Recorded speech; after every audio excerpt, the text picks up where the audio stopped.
Cuban forces shot 4 people dead on a U.S.-registered speedboat. That's where we're starting the 7 from the Washington Post. I'm Hannah Jewell. It's Thursday, February 26th. Let's get you caught up with today's 7 stories. Tensions between the U.S. and Cuba have escalated in recent weeks. President Donald Trump ordered an effective oil embargo last month on the Caribbean nation, threatening sanctions on any country that delivered oil to it. That has worsened a humanitarian crisis there. Yesterday, an incident off Cuba's coast heightened tensions even further. According to Cuba's Interior Ministry, an American speedboat opened fire on border agents less than a mile off Cuba's northern coast. It said the boat was carrying 10 armed Cubans who were attempting to infiltrate the country for, quote, terrorist purposes. The ministry said Cuban forces returned fire, killing 4 men and wounding 6. Secretary of State Marco Rubio spoke about the incident in a news conference yesterday and said that the U.S. would conduct its own investigation. Suffice it to say, it is highly unusual to see shootouts in open sea like that. It's not something that happens every day. It's something, frankly, that hasn't happened with Cuba in a very long time. But we're going to find out. We're not going to base our conclusions on what they've told us. The Washington Post could not independently confirm Cuba's version of events. Republicans heavily shared one moment from Trump's State of the Union address. That's our second story.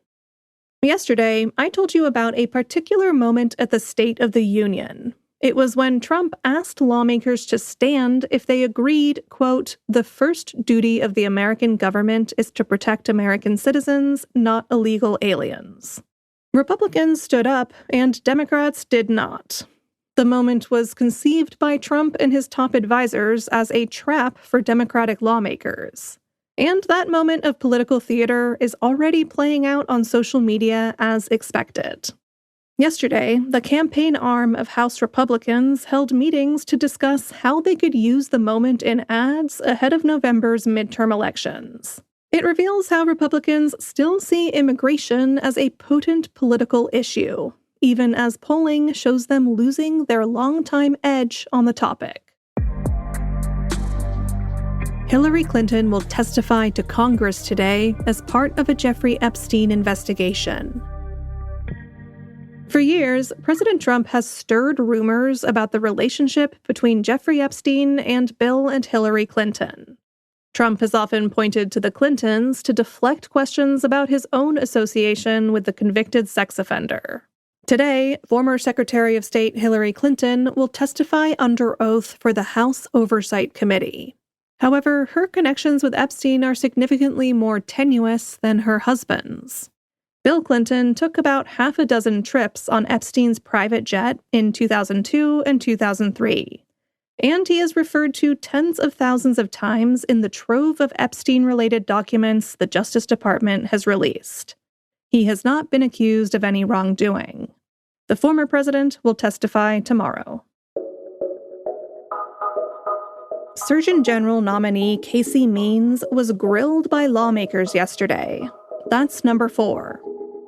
Means is a health products entrepreneur and popular online personality. With her brother Callie Means, she wrote a book considered the Bible of the Make America Healthy Again movement. And she could soon become the nation's top doctor. Yesterday, she faced questions from lawmakers about her stance on vaccines, pesticides, and her previous business entanglements.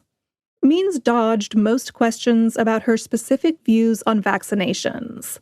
She did not explicitly recommend all Americans receive measles and flu shots, saying they should talk with their doctors. Senator Bill Cassidy, a Louisiana Republican, asked her if she would encourage mothers to vaccinate their children amid a measles outbreak. I'm supportive of vaccination. I do believe that each patient, mother, parent needs to have a conversation with their pediatrician about any medication they're putting in their body or their children's bodies. You're the nation's doctor. Would you encourage her to have her child vaccinated? I'm not an individual's doctor, and every individual needs to talk to their doctor before putting a medication in their body. I absolutely am supportive of of the measles vaccine. And I do believe vaccines save lives and are an important part of the public health strategy.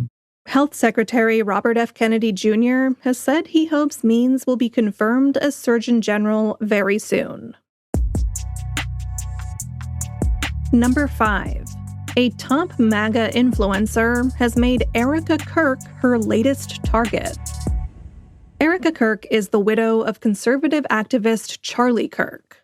After he was killed in September, she took over his role as CEO of the powerful nonprofit Turning Point USA. But yesterday, right-wing influencer and conspiracy theorist Candace Owens released the first video in a series that promised to unearth secrets from Erika Kirk's past. The first episode didn't deliver much in the way of concrete allegations. Despite that, it has now reached over 2 million views. The video from Owens is her latest attack against a conservative establishment that once embraced her. Leading conservative voices have criticized her over the project. But experts told the Post that Owens is all but guaranteeing herself a surge of exposure. That's because modern politics increasingly rewards personality-driven drama and explosive online claims. Family seating on planes is sparking major stress for parents. That's number 6. Remember the good old days when you bought a plane ticket and it came with, seats? They are but a distant memory for me. The era of paid seat selection has been especially hard on parents.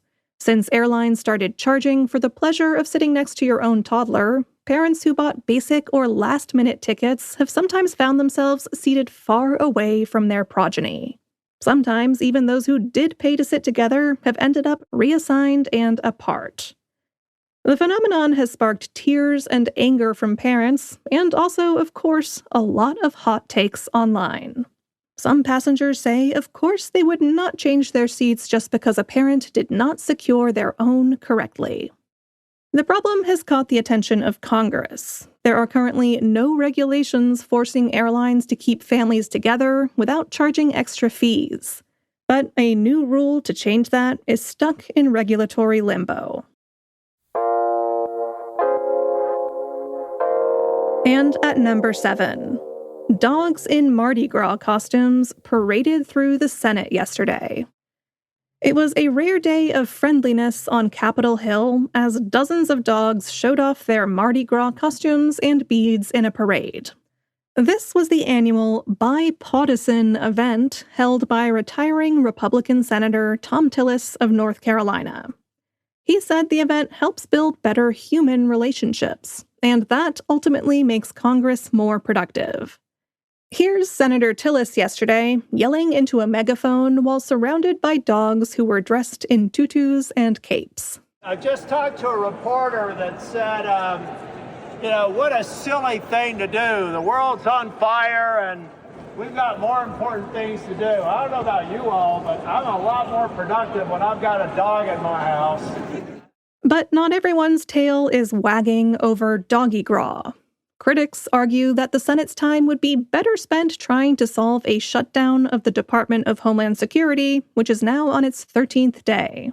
In any case, if you'd like to see a video of these dogs, you can find one in our newsletter. All right, you're all caught up. If you're liking the show, do us a solid and leave us a lovely rating or review wherever you are listening. It lets us know what you're enjoying or what we can do better, and it helps other people find the show. I'm Hannah Jewell. I'll meet you back here tomorrow.